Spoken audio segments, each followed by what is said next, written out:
When perfection meets defiance, some people enter your life like a question you never asked but somehow always needed to answer. Others arrive like a storm, rearranging everything you thought was steady. And then there are those rare souls who do both, who challenge you, frustrate you, and make you wonder if maybe, just maybe, you've been playing it safe for far too long. In the heart of Portland, where rain kissed the streets more often than sunshine, stood the architectural firm of Brennan and Associates.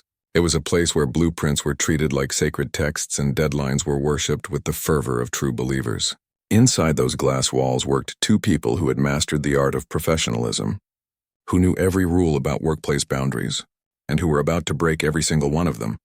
Her name was Claire Donovan, 32 years old, with auburn hair that refused to stay in its neat bun and green eyes that burned with quiet determination. She had joined the firm 6 months ago, bringing with her a portfolio that spoke of innovation and a past that whispered of heartbreak.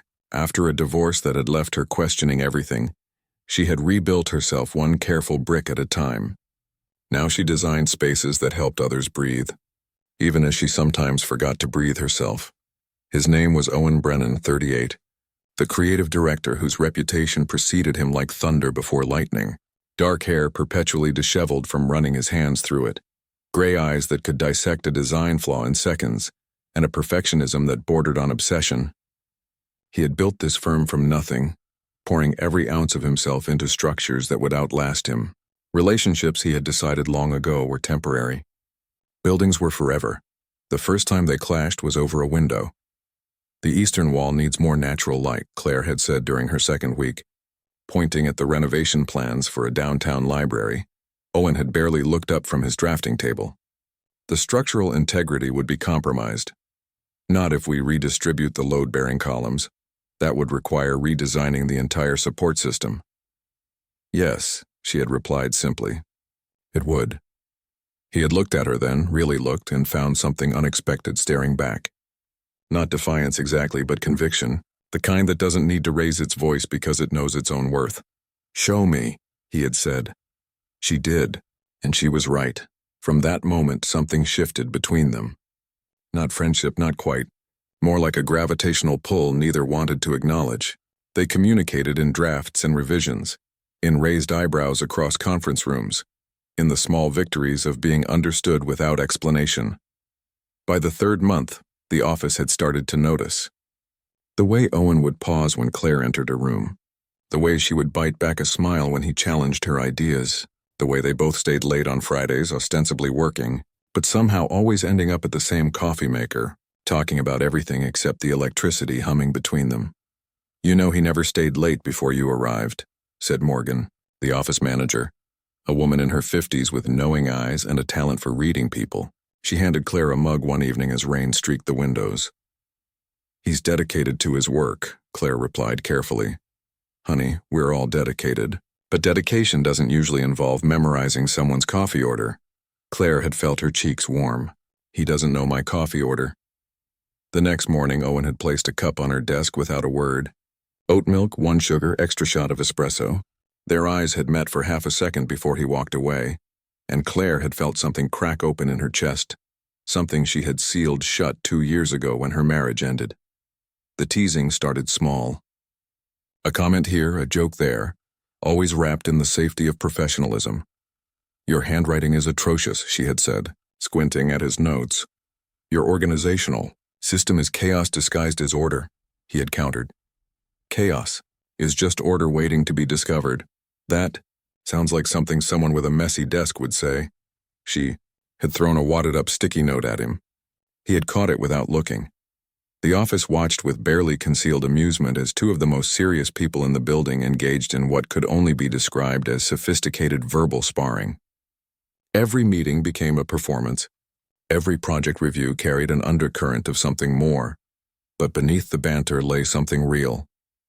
Claire saw it in the way Owen softened when discussing his late father, an engineer who had taught him that buildings were more than structures. They were promises. Owen glimpsed it in the careful way Claire spoke about second chances, about rebuilding not just spaces but selves. They were both guarded, both brilliant, both terrified of what might happen if they stopped pretending this was just professional respect. Then came the Harrison Project, It was the firm's biggest contract in 5 years. A mixed-use development that would reshape an entire neighborhood. Owen assigned Claire as co-lead, a decision that raised eyebrows but made perfect sense. Her sustainable design approach balanced his classical precision. They were, whether they admitted it or not, better together. The work consumed them. Late nights became routine. The office would empty until only 2 desks glowed in the darkness, 2 minds working in synchrony that felt almost choreographed. Sometimes they would argue for hours about beam placement or window ratios, voices rising and falling like music. Other times they worked in comfortable silence, the scratch of pencils and rustle of paper the only conversation needed. One night, as autumn rain turned the city into watercolor, Claire made a mistake. A calculation error that could have delayed the entire project by weeks. She discovered it at midnight, her hands shaking as she rechecked the numbers. Owen was still in his office. She could see his light burning. She stood rehearsing what she would say, how she would explain. This was it. The moment that would prove she didn't belong here, that she was still the woman whose marriage had failed because she couldn't get anything right. She knocked on his door. "Come in." Owen looked up, saw her face, and immediately set down his pen. "What's wrong?" "I made an error. In the load calculations for the North Wing. It changes everything." She waited for anger, for disappointment, for confirmation of every fear that whispered in her head at 3 a.m. Instead, Owen pulled out a chair. "Sit, show me." They worked through it together. He didn't blame, didn't lecture.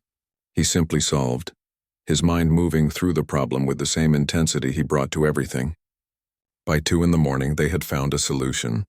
By 3, they had made the design better than it was before. "Thank you," Claire said softly as they finally packed up their things. "For what?" "For not making me feel small." Owen stopped, his coat halfway on.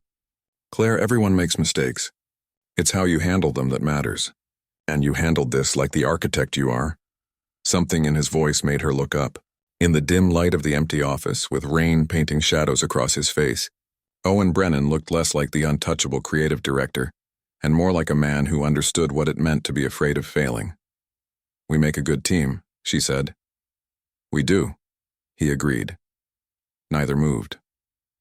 The space between them felt charged, dangerous, full of everything they weren't saying. Then Owen's phone buzzed, shattering the moment. He glanced at it, cleared his throat. "I should go. Big day tomorrow." "Right, yes, good night." "Good night, Claire." She watched him leave, her heart still racing from something that had nothing to do with mathematical errors. Outside, the rain continued its patient work, washing the city clean, preparing it for whatever came next. Inside, Claire stood alone in the quiet office and admitted to herself what she had been denying for months. She was falling for Owen Brennan. And that terrified her more than any deadline ever could. The space between Morgan brought in pastries the next morning, a Friday ritual that everyone secretly lived for. The office buzzed with weekend plans and the relief that comes from surviving another week. Claire arrived earlier than usual, hoping to catch up on work before the morning chaos began. "Someone's eager," Morgan said, setting a croissant on Claire's desk. "Or avoiding something." "Just focused," Claire replied, though they both knew it was a lie. The truth was, she had barely slept. Every time she closed her eyes, she saw Owen's face in that moment, before his phone had interrupted them. The way he had looked at her like she was something more than a colleague, more than a talented architect, more than the sum of her resume. Owen arrived 20 minutes later, his usual coffee in hand, his expression unreadable. Their eyes met across the open office space. He nodded once, professional, controlled. She nodded back, matching his energy. But underneath the surface, something had changed. They both felt it. The Harrison project demanded their constant attention. Meetings with contractors, revisions based on city feedback, presentations to stakeholders. Claire and Owen moved through it all with practiced efficiency. Their collaboration so seamless that people stopped seeing them as 2 separate architects and started referring to them as a unit. "Where's the dynamic duo?" someone would ask. "Check the model room. They're always in the model room." It was true. The model room had become their sanctuary, a space filled with miniature buildings and the smell of wood glue and possibility. Here, surrounded by tiny versions of the structures they dreamed into existence, they could be honest in ways the rest of the office didn't allow. You're overthinking the entrance, Owen said one afternoon, studying the scale model of the Harrison Project's main building. I'm being thorough, Claire corrected. Thorough is good. Paralyzed by perfection is not. She looked at him sharply. Is that really what you want to say? You who once made an intern redo a single wall section 7 times.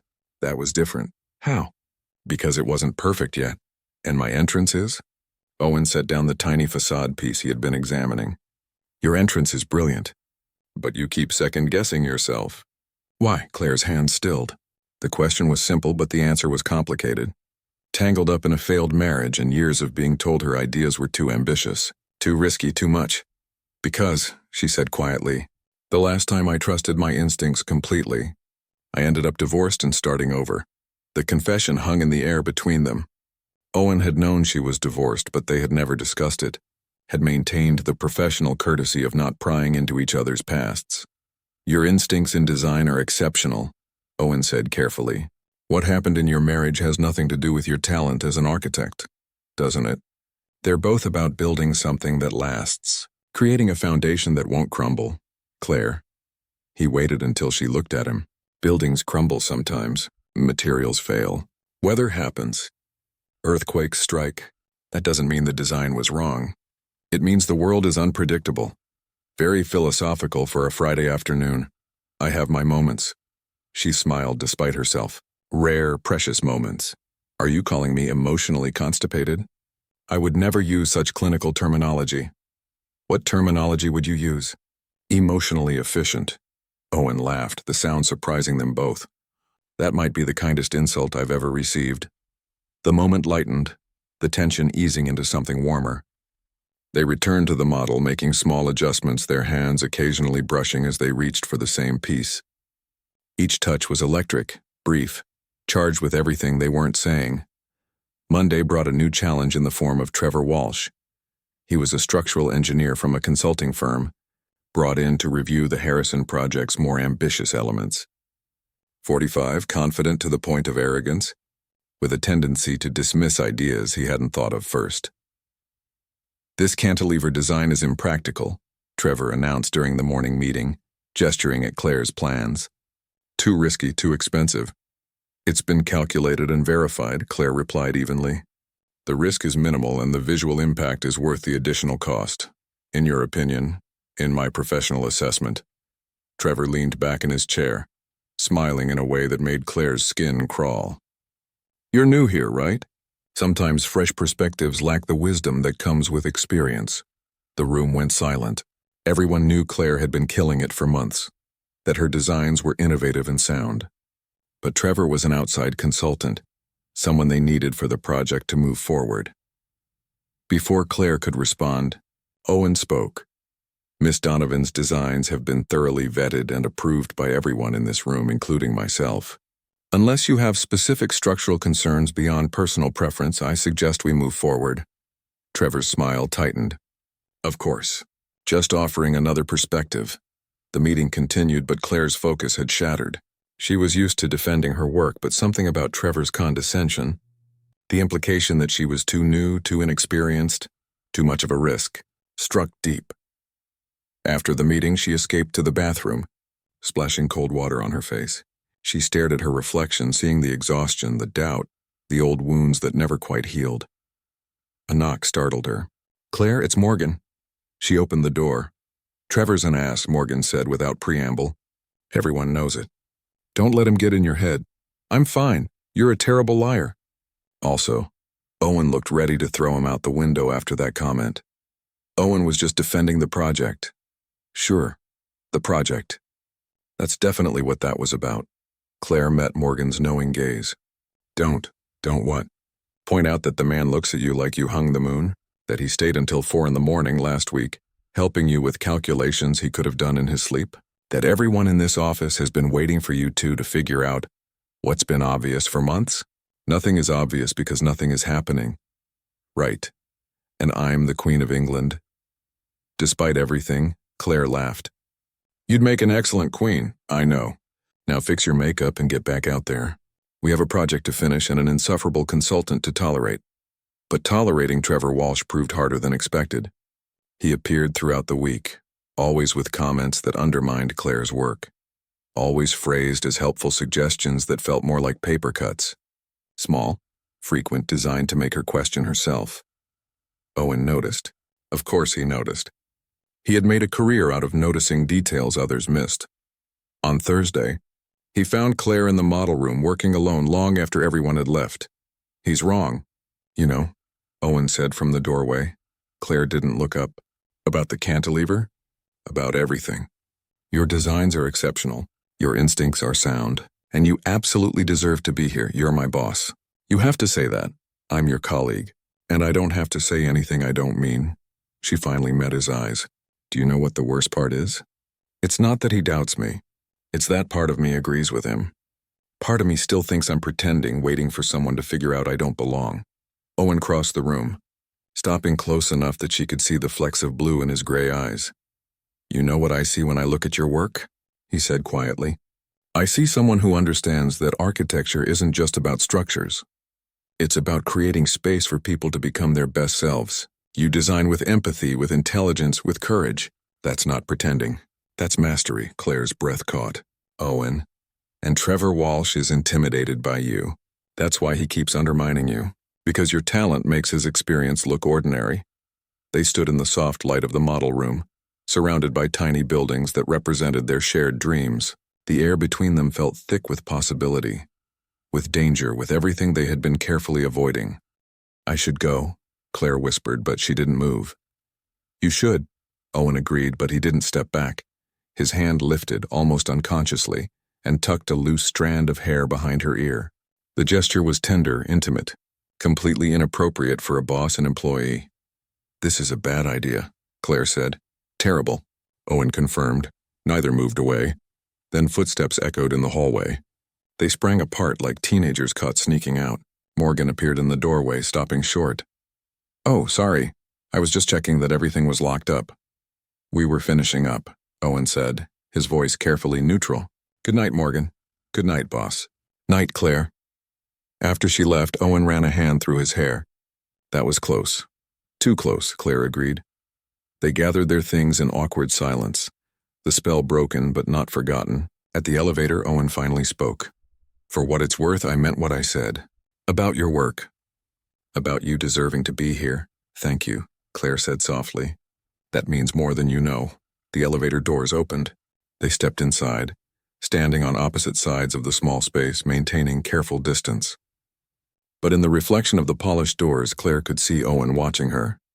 And when she glanced at him, really looked, she saw the same confusion and longing she felt. This was dangerous territory. Workplace relationships were complicated enough without adding in the power dynamic of boss and employee. They both knew better. They both had too much to lose. But as the elevator descended, carrying them toward separate cars and separate homes and separate beds, where they would lie awake thinking of each other, Claire realized something that made her heart race and her hands tremble. She didn't want to know better anymore. She wanted to know what it felt like to stop pretending this was just professional respect, to find out if the electricity between them was as powerful as it felt. The elevator reached the ground floor. The doors opened. "Good night, Owen." "Good night, Claire." They walked in opposite directions, but both of them knew that something had shifted. The walls they had built so carefully were starting to crack, and neither of them was sure if they wanted to repair them or let them fall. When Walls Come Down Friday arrived with unexpected sunshine, the kind that makes Portland feel like it's showing off. The office hummed with pre-weekend energy, but Claire couldn't shake the weight that had settled in her chest since last night. Trevor Walsh had scheduled another review meeting, and she knew he would pick apart her designs again. Worse, she was starting to doubt herself, second-guessing every decision in ways she hadn't done in months.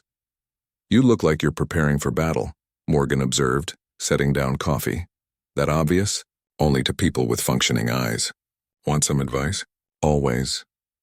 Stop trying to prove yourself to people who've already decided not to see your worth. Trevor is never going to validate you, but Owen already does. The team already does. Maybe it's time you did, too." The words settled somewhere deep. Claire had spent so long seeking external validation that she had forgotten how to trust her own voice. The morning meeting began exactly as she expected. Trevor questioned her material choices, her structural calculations, even her aesthetic vision. Each criticism felt designed to chip away at her confidence. Perhaps someone with more experience should take lead on this section, Trevor suggested, his tone dripping with false concern. Something inside Claire snapped. Not with anger, but with clarity. With respect, Trevor, my experience is exactly what this project needs. I've spent years studying sustainable design, working with innovative materials, pushing boundaries that make structures more efficient and beautiful. If you have genuine structural concerns, I'm happy to address them. But if you're simply uncomfortable with approaches that differ from yours, that's not my problem to solve. The room went silent. Even Owen looked surprised, though Claire caught the hint of pride in his expression. Trevor's face reddened. I'm simply trying to ensure this project succeeds. So am I, Claire replied calmly, and I'm confident it will. After the meeting, she retreated to her desk, adrenaline making her hands shake. She had just stood up to a senior consultant in front of the entire team. It was either the bravest or stupidest thing she'd done all year. An email pinged. From Owen. Subject line, "My office, please." Her stomach dropped. This was it. She'd crossed a line, been too confrontational, too emotional. She was about to be reprimanded or worse. She knocked on his door, preparing herself for disappointment. Come in. Close the door. Owen stood by the window, backlit by afternoon sun. When he turned, his expression was unreadable. That was quite a performance in there, he said. I'm sorry if I overstepped. I just couldn't keep silent anymore and... Claire, he stopped her. That wasn't criticism. That was admiration, she blinked. What? You stood your ground. You defended your work without being defensive. You showed exactly the kind of leadership this firm needs. He paused. The kind of leadership I need. The words hung between them, heavy with meaning that went beyond professional respect. I've been thinking, Owen continued, moving closer, about what you said the other night. About second-guessing yourself. About building things that last. Owen, we don't have to... Let me finish, please. He took a breath. My father's bridge collapsed because he cut corners under pressure. He ignored his instincts to please people who didn't understand his vision. And it destroyed him. Not the engineering failure. The fact that he stopped trusting himself. Claire's heart ached at the pain in his voice. I promised myself I would never make that mistake, Owen said. That I would trust my instincts completely, even if it meant being alone, being difficult, being the person who says no when everyone else says yes. That must be exhausting. It is. He smiled sadly. But you know what's more exhausting? Pretending I don't feel something I clearly feel. Ignoring instincts that are screaming at me to stop being careful and start being brave. Claire's breath caught. Owen, what are you saying? I'm saying that every rule I've built my life around is telling me this is a bad idea. You work for me. We have a massive project to complete. The firm has policies about workplace relationships. There are 1,000 logical reasons why we should maintain professional distance. Then why aren't we? He stepped closer, close enough that she could see the conflict in his eyes. The war between what he'd always done and what he wanted to do. Because for the first time in my life, I care more about being honest than being perfect. The air between them crackled with possibility. Claire knew she should step back, should recite all those logical reasons, should protect herself from potential heartbreak. Instead, she said, I'm terrified. Of this? Of wanting this. Of risking everything I've rebuilt. Of getting hurt again. I know, Owen said softly. I'm terrified too, but I'm more afraid of spending the rest of my life wondering what if. They stood in the afternoon light. Two people who had built careers on careful planning, now facing something that couldn't be designed or controlled. If we do this, Claire said slowly, we have to be honest. About everything. No hiding, no pretending it's just professional. Agreed. And we have to protect the team. This can't affect the project or the office dynamic. Of course, and if it doesn't work, her voice caught, then we handle it like adults, Owen finished. With respect and professionalism. Claire searched his face, looking for doubt, for hesitation. She found only determination and something that looked dangerously close to love. This is crazy, she whispered. Completely, he agreed. She reached up, her hand trembling slightly as it touched his face. He leaned into the contact, his eyes closing briefly. I need you to know something, Claire said. I'm not looking for someone to fix me or save me. I did that work myself, but I am looking for someone who sees me, really sees me, and doesn't look away. Owen's eyes opened, intense and clear. I see you, Claire. Your brilliance, your courage, your vulnerability, all of it.